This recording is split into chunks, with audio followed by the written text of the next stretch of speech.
we're back for another episode of the Bad Ideas podcast with Michelle Pecak. How are you? I'm good. Thank you. Thanks for having me. I'm so excited to see the surprise topic. Yeah, me too. Hopefully it's a good one. You've done a lot. So, we have a borderline chance of underwhelming you here, but you're the founder of Simple Smart Consulting and My Vibe Community. Tell us about both of them. Yeah. So I really dual branded. I've got my day job and what I call my joy job. And the quantum operations. Wait, Joy Job? The second one is Joy Job? There we go. We should all have a Joy Job. Well, that's a whole nother part of my brain. Yes, I totally agree. But yeah, my day job is Simple Smart Consulting. I help B2B businesses 10 million to $1 billion scale their businesses through quantum operations, which is really just a fancy word for saying how pricing interconnects people, process, products for, exponential profit growth and scaling. So that's my day job, the masculine energy that I'm super good at. And then my joy job is really, I have a My Vibe Community, which is basically a virtual shopping mall. And it brings together healers, organizations, professionals, entrepreneurs, and executives. And we come together to share resources and grow revenue. So it's really just a place, like if you go to a mall, you have to buy something. You can come to the mall and have healing or business experience or trade fractional resources. And so that is the community that really is like my digital twin, because I'm kind of like the human yellow pages when it comes to connecting people to all the resources they need. And so that's where I really bring everybody together and really just align with all of my superpowers that I really don't use as much in the corporate world. So those are my dual branded day job and my joy job. That's awesome. So it's like a standalone ecosystem and you've got everything in there. Is there anything you don't have? Is there anything I don't have? I don't have no advertising allowed, because you're attracting your clients by hosting events and being like, these are my superpowers. This is what I do. This is what my business is. And the people that showed up to your event or your talk were intrigued by it. And then you're going to ideally attract your client or somebody who refers you to a client down the road. So it's honestly, I'm changing how we do business and do commerce. Pull, not push. Yeah. Exactly. I love that. That's awesome. And it's at the small business level. So you're kind of helping people all the way from startup to super big.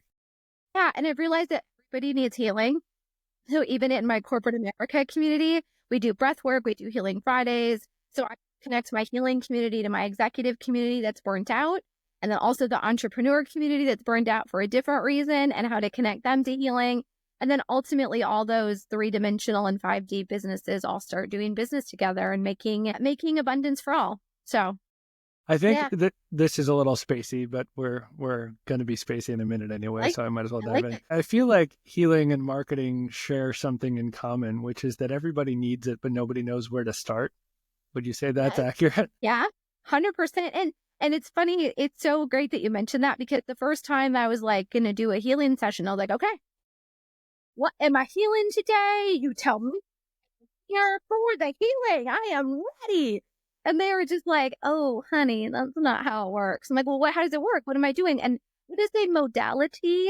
Please, someone tell me what that is. Is that a kind of breathing? And they're like, oh, my goodness. Yeah, they're like, go lie down, come back in a minute.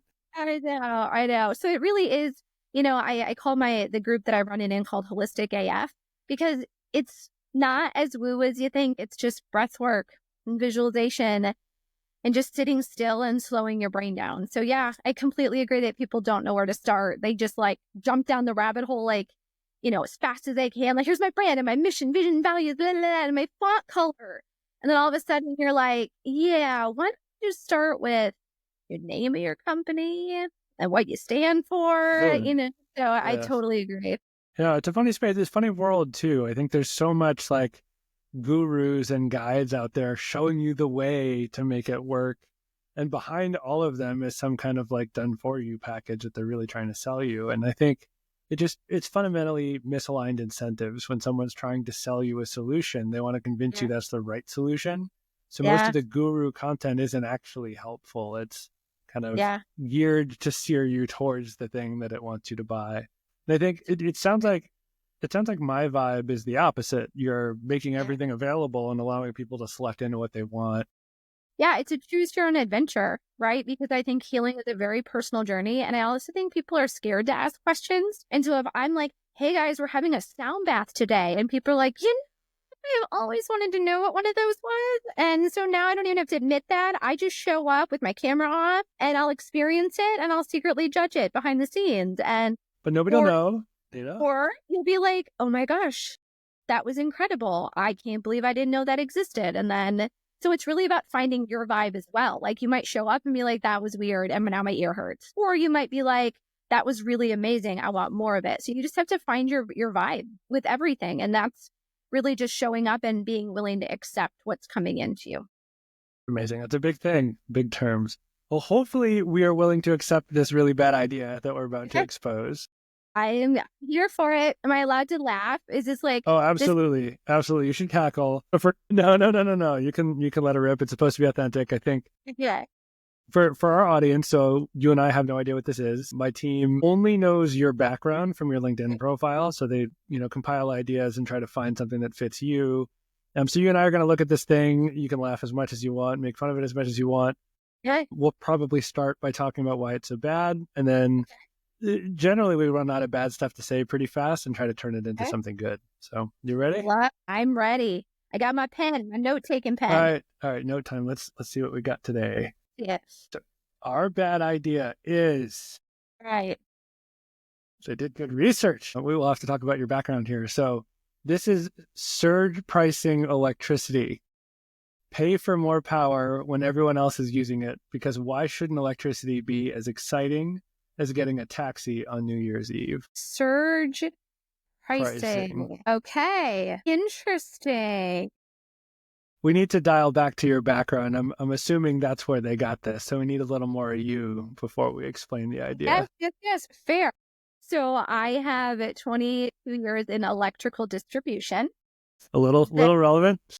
Yeah. So that is on, well, it's funny because in operations, right, I can just scale any company, really. Yeah. I'm very agnostic. So I was in distribution. It does not mean I know a lot about the products that we sold. I know enough.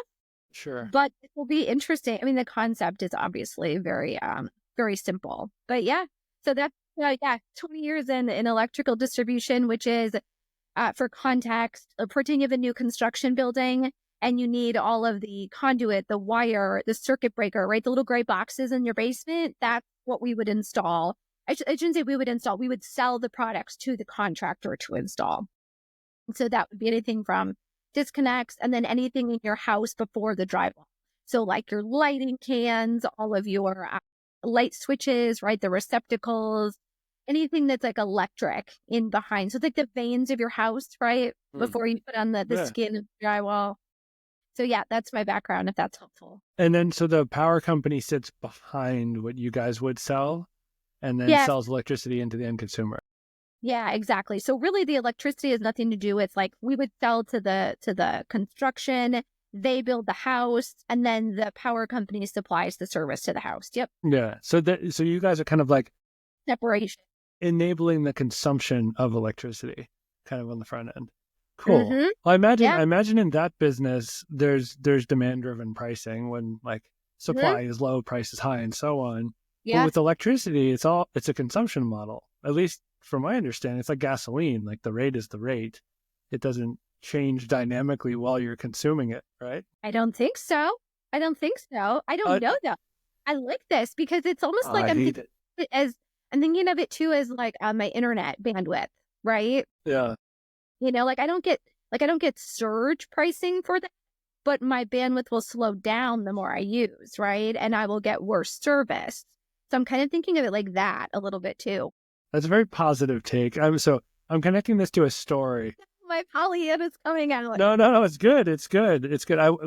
So I have some PTSD. I'm going to share the PTSD. We stay up in Boston most of the year. Well, not most of the year, like 3 months, 4 months of the year in the summer. And then we're down in Florida the rest of the year because for now we don't have kids and we can hide from the winter. In Florida, it's like right now I'm sweating. I don't know if you can see it in the camera, but it's 81 outside. So it's very, very warm.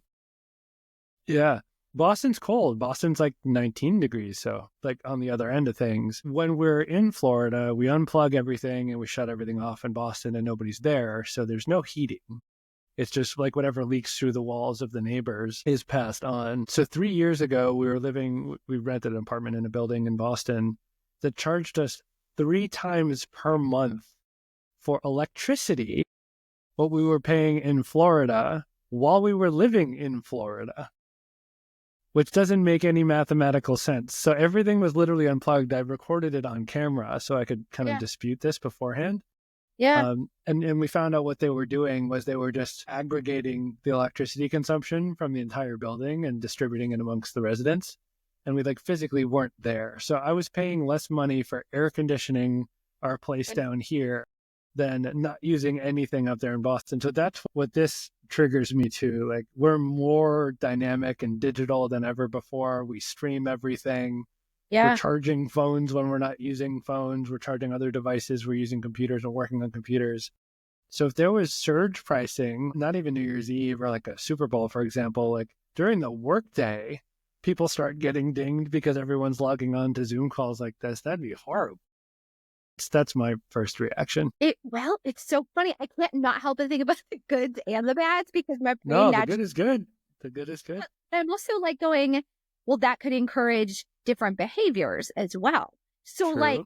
for me, what I'm thinking is I have all these plugs in my house that are now run by Alexa, right? Oops, she's probably going to do something now. But that they're always on drawing energy from that, right? I remember my mom used to always say you unplug the toaster oven when you're not using it.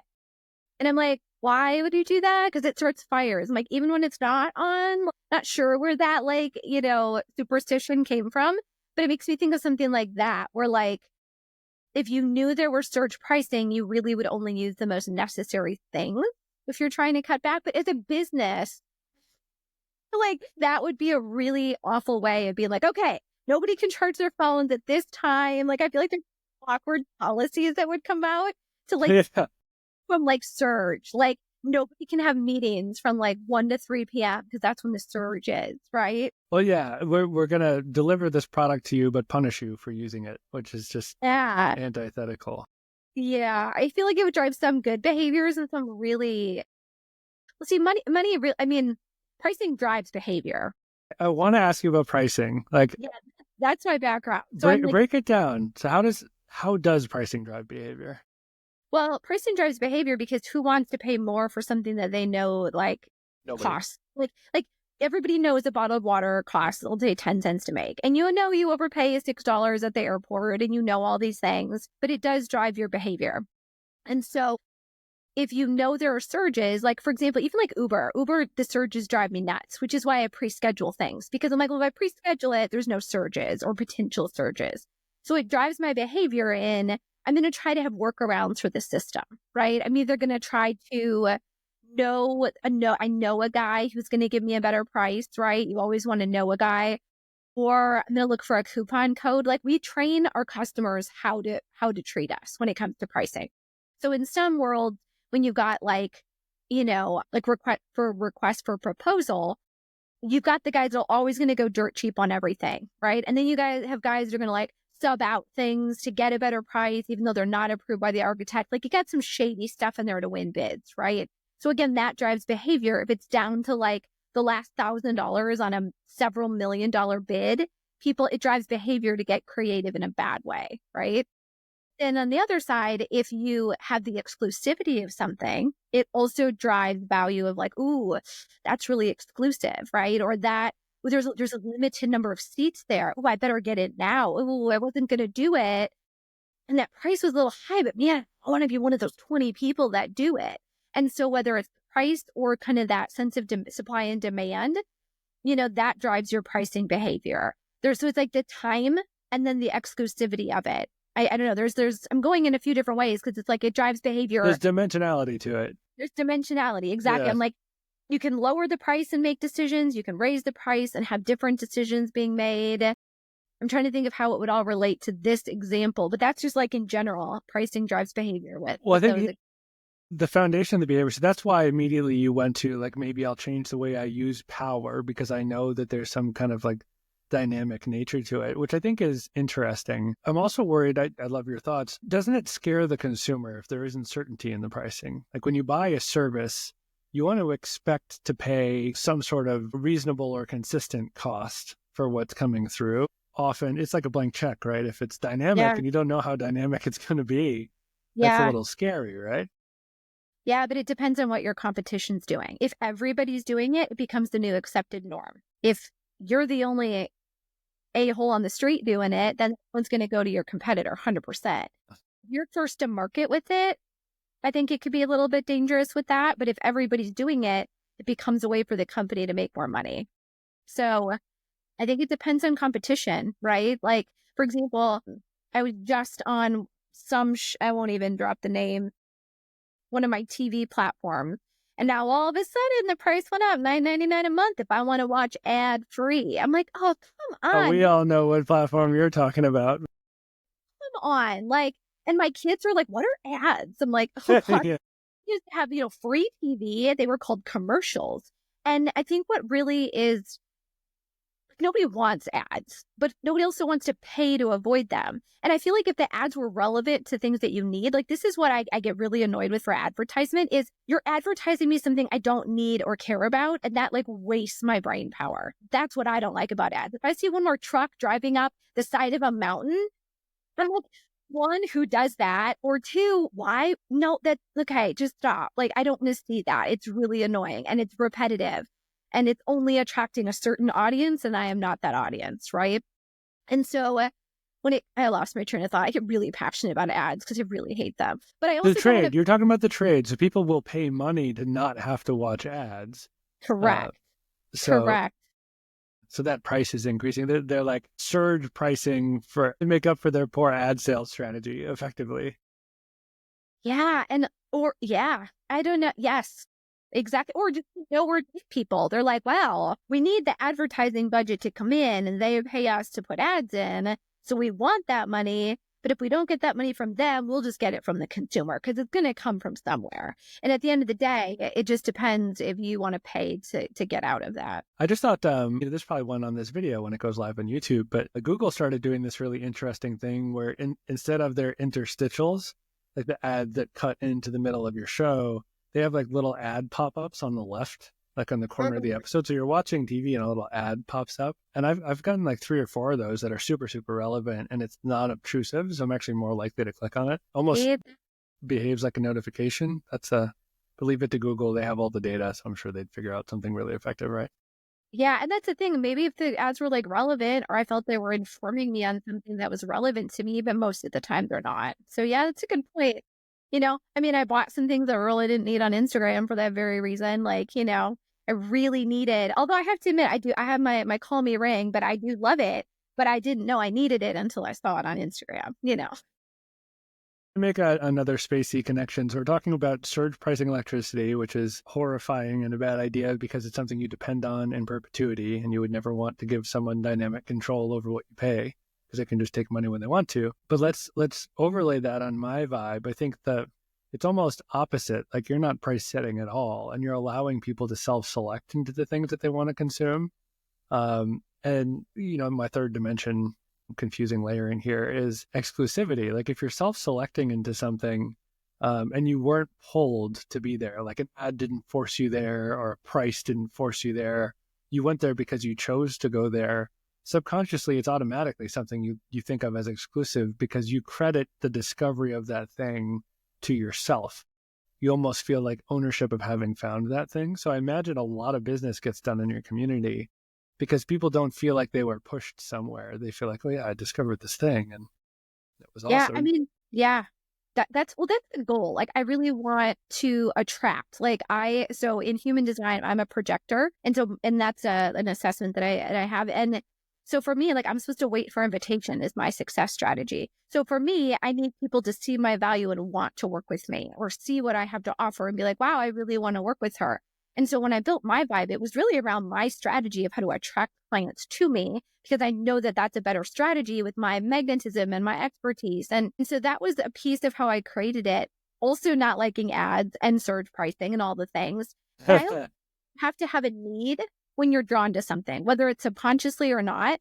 You're like, you're walking down the mall and you're like, oh, look, there's a 5 for 25 sale at my favorite store. I'm going to go in. I wasn't here for that, but I really need some new whatever it is, right?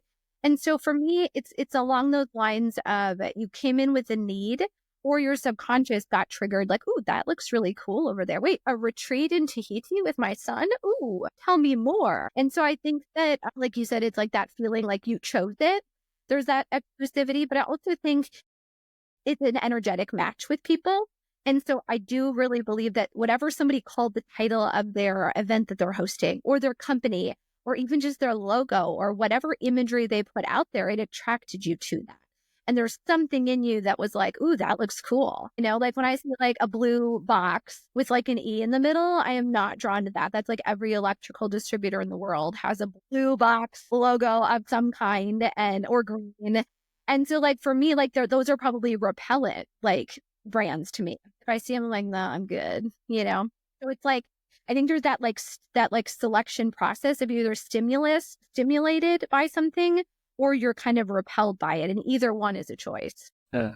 Yeah, I think you're kind of on the forefront of a movement that's about to happen because we're not calling out Netflix, but to our Netflix analogy, there's too many options. Like there's too many choices today. So people like as a result of being swamped and overwhelmed are defaulting to intuition to choose, which is a real thing, although very seldom studied. And I think you're kind of creating intuition marketing there. The question remains though, how does pricing play into that experience? Like if you're self-selecting into something and you're attracted to it, is pricing as much of a deal or is it more of a deal? Like how do you think about it? That's a really good question and something that my businesses are all trying to figure out. There is an algorithm in it that you list out like a menu at a restaurant. When you're picking a restaurant, is it $1 sign or $7 signs? Like you want to give people a range for how expensive you are so that there's no wasting of anybody's time. And so that's kind of a like a benchmark of going in is like, hey, this is my price range. So you know that you're going to be spending about, you know, let's say $300 a month to work with me on average. Or you come in and say our service is more like $3,000 a month on average. I mean, know your audience when they're coming in so that you're attracting the right client. Sometimes you do that with your marketing and you have some luxury feel to things. I know that there's some science behind that. It's not how my brain works, but that I know there's a pull there. But I do like transparency so that you don't waste somebody's time. Because the last thing that you like in these situations is going in and being like, ooh, that trip to Tahiti. And then you're like, this is amazing. Oh, okay, 32 grand. And I would love to go to Tahiti, but not for 32 grand. Nice try. Well, I'm just making it up. So I do think that there has to be some of the pricing transparency there so that when you're attracted, you don't waste anybody's time. And that's to me, though, that's my vibe of just letting people know this is kind of the range that we're in so that you're either white glove service or your intro service or you have monthly offerings. I mean, everybody has packages that could fit to different markets, but just know, like for me in Simple Smart Consulting, like I'm in the 10 million to 100 million or the 100 million scaling to a billion. Those are the retainer packages that I have. So if you're an entrepreneur, you should probably join one of my workshops that's more of a group setting because you probably aren't going to be able to afford me one-on-one. And to me, I think that's beautiful of having different ways of helping different groups at different price points. So I just think And that you're letting them know up front so they're not tricked into anything. So they can still choose, but that's part of the choice. I don't like bait and switch, you know, and some companies I do think like they want to like customize everything to every customer. And that's where it could be a little bait and switchy of like, wow, we can do that. And then all of a sudden you go through the whole RFP, the request for proposal, and then you realize you can't afford them. Like that's just a waste of everybody's time. So those are the moments where I love when you go to a website and you can just see the pricing range and the services. Sign up for demo. Yeah. Yeah, like everybody needs that, like I will call it like the appliance worksheet where like, here's the 3 appliances you have and all their features and this, and at the bottom, it's the price. I mean, doesn't that help you know that you don't want the Viking stove? You really are more a Whirlpool gal? Like, I mean, it's just kind of that like setting the expectation of value. I think we just completely torpedoed surge pricing then because there is no expectation of value. It changes dynamically outside of your control, right? And yes, we did. We like elegantly blew it up by talking about something totally unrelated. I know. I am really not talking about it. You're right. I'm going around it, but we're coming to the right. No, but it's good. It's good. I think we're trying to talk about how to work this in, and I think this has become a pricing discussion. That's the theme here. Yeah. And I think surge pricing, like it works with Uber because you're electing into it. Like even though it is surge pricing, you're not charged until you agree to pay. I Right. think with electricity, you're consuming in perpetuity. So I imagine this bad idea was somebody like, hey, if we're already giving them electricity, like they'll pay more and not even know it, right? And Yeah. I that's mean, not a good scenario. no, and I mean, that's where again, my solution brain is like, you're gonna have to be transparent.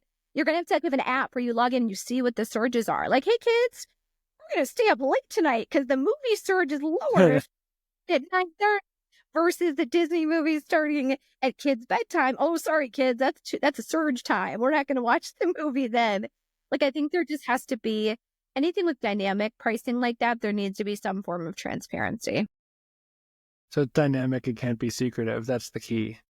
So big takeaways from this one. We talked about draw marketing, which is huge instead of push. So we're not advertising and forcing people to come to us with their selfie videos. We're allowing them to select in to what they want. We're using transparency to qualify and set expectations so people understand what they're getting and what it might cost if they decide it's the right thing.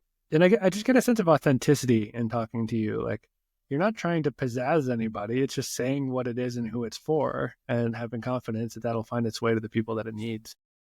Totally. And also, I really believe in the heart of reciprocity. So the foundation of my vibe is that you have something to give for free to everybody. Because maybe it's not your client, but we all have knowledge. Like, what do you want to know about pricing? We just rattled off a ton of shit that I've done over 25 years that I just know. So if somebody just has that like free resource that they can pick your brain, and it doesn't always have to be like one-on-one time, but everybody has something they can give for free, regardless of who the client is. And that's another ask for the authenticity, because you'd be like, wow, if this is what they're giving me for free, and I see value and I feel like I like the language, I like how they do this, I like how they lay it out, you can kind of get a vibe from somebody based on the free resources they get. And that also is a lead magnet to bring people in. Now, some people call that their marketing, right? But for me, it's like, I just, like, if I Giving. host, yeah, it's just that giving. I have an 11x formula that I like to use. It's a little, a little bit. It's basically like if you give 1x, then universe gives you 10x in return. So that's really 11x growth because everybody wins.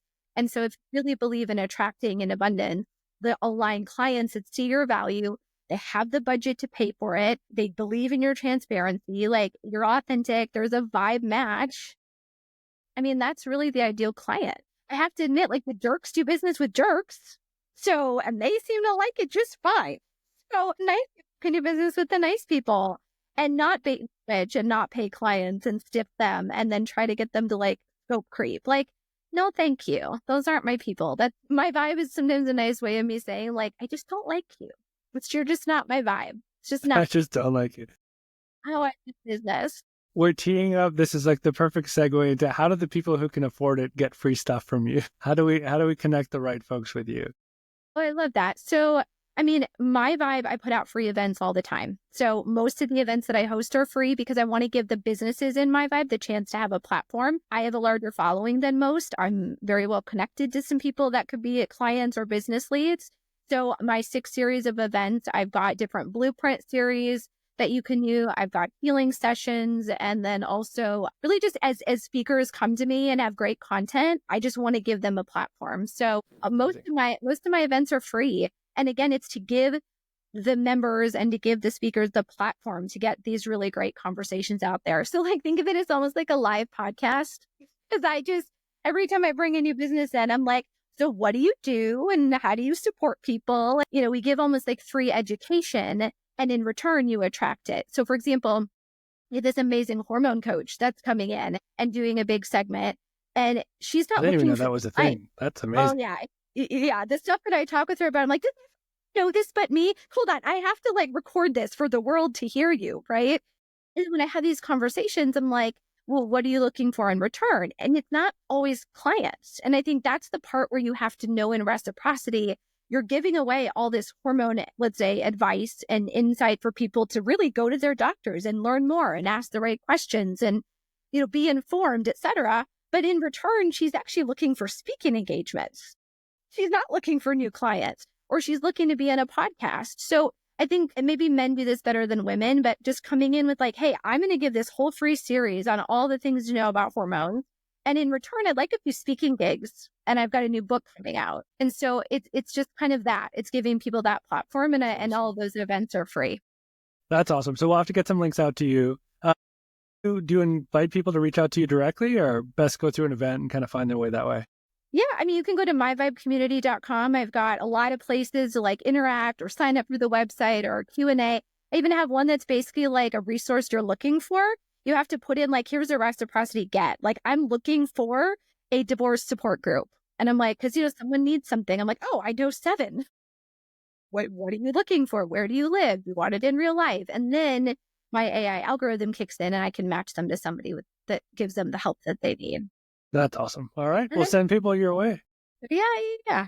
It's all the things, my friend. It's just a way of me doing what I was doing for free in a very organized way, and then helping businesses grow in a way that I can sustain it.